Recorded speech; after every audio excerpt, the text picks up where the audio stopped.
Good evening. This is Akashvani. I'm Abhineet Shukla with the World News.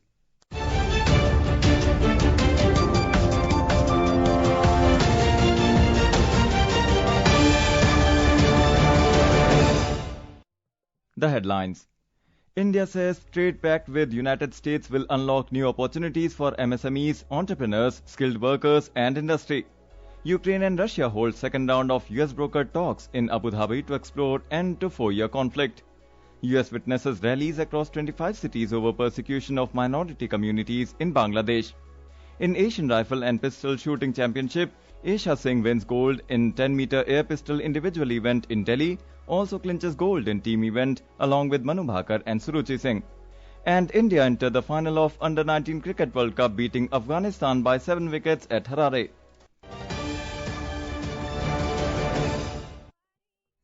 India has said that the trade pact with the United States will unlock new opportunities for MSMEs, entrepreneurs, skilled workers and industry and enable access to advanced technologies.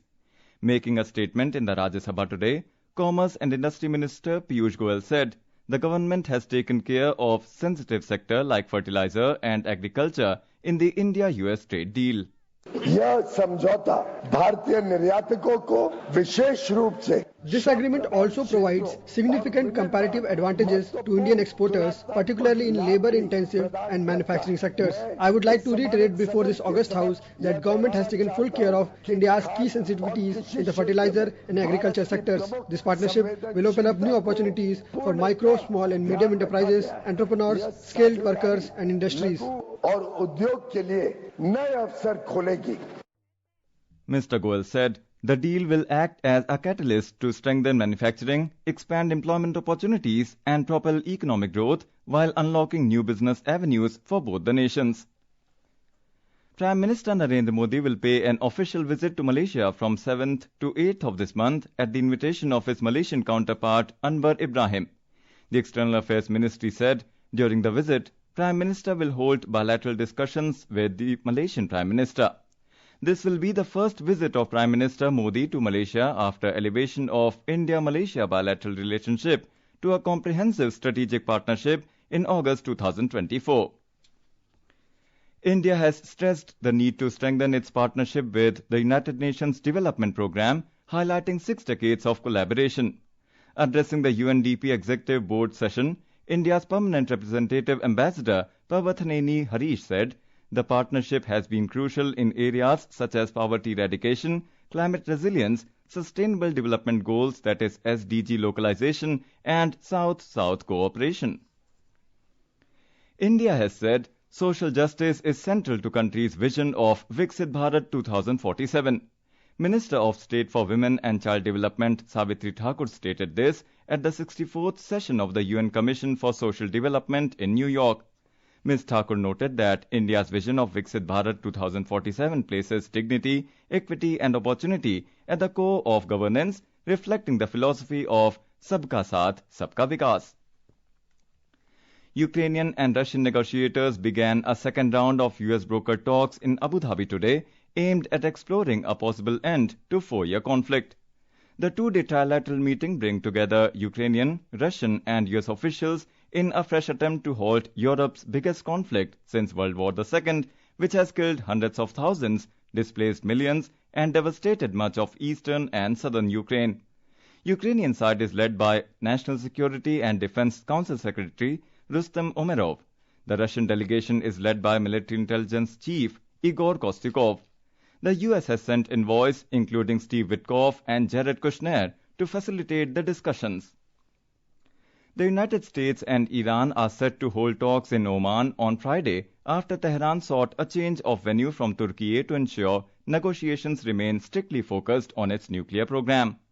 The meeting comes amid growing concerns of a possible confrontation as US forces build up in the West Asia. More from our correspondent.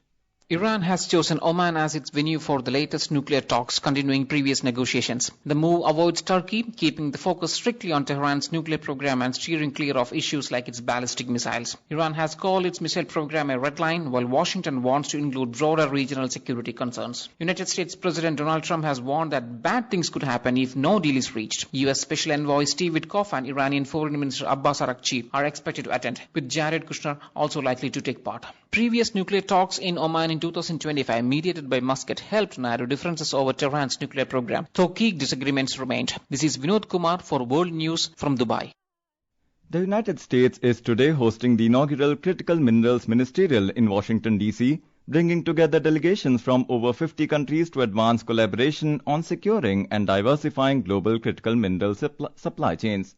Speaking on the occasion, U.S. Secretary of State Marco Rubio highlighted the importance of economic security through critical minerals, adding they power infrastructure, industry and national defense of a country.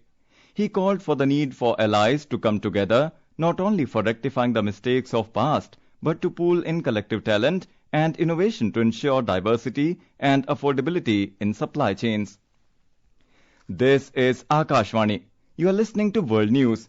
We bring you the top international news and updates from around the globe. In United States, peaceful awareness rallies calling for attention to violence against minority communities in Bangladesh were held today across 25 cities despite extreme winter conditions. The coordinated nationwide effort aimed to highlight ongoing violence and persecution faced by Hindu and other minority communities in Bangladesh. Community members, faith leaders, and concerned citizens gathered at city halls and civic centers to observe moments of silence, offer prayers and call for protection of vulnerable minorities. Attendees raised awareness about reported incidents of lynching, arson, sexual violence and targeted killings. Bangladesh's human rights situation over the past 17 months under the interim government has been described as deeply alarming by the Human Rights Support Society. Presenting its report at the National Press Club today, the society said that since August 2024, there have been over 1,400 incidents of political violence, leaving at least 195 people dead. Violence against women and children remain a major concern. The sacred Devni relics of Lord Buddha arrived in Colombo today aboard a special C-130J aircraft of the Indian Air Force, marking their first ever international exposition. High-level Indian delegation led by Gujarat Governor Acharya Devvrat and Deputy Chief Minister Harsh Sanghvi accompanied the relics. Sri Lankan President Anura Kumar Dissanayake inaugurated the exposition of the sacred relics at the Gangaramaya Temple in Colombo. Speaking at the ceremony, Prime Minister Dr. Harini Amarasuriya expressed gratitude to the Government of India and Prime Minister Narendra Modi for making the sacred occasion possible.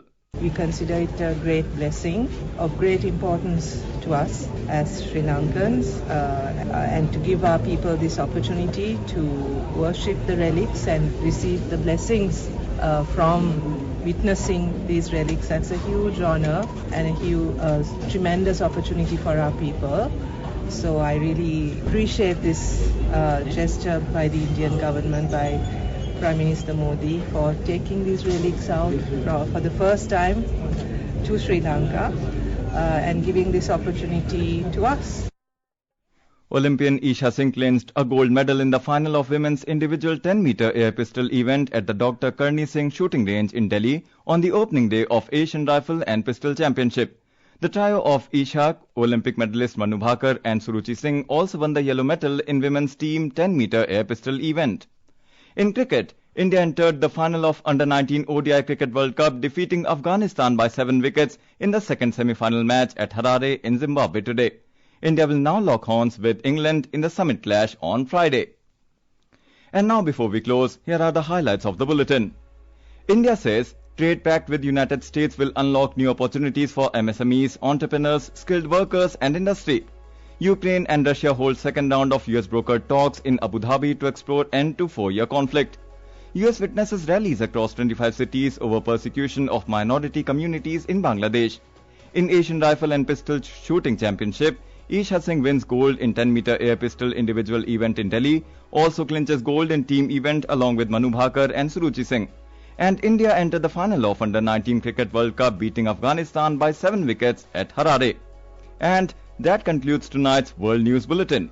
For more updates, stay tuned to Akashvani. Good night.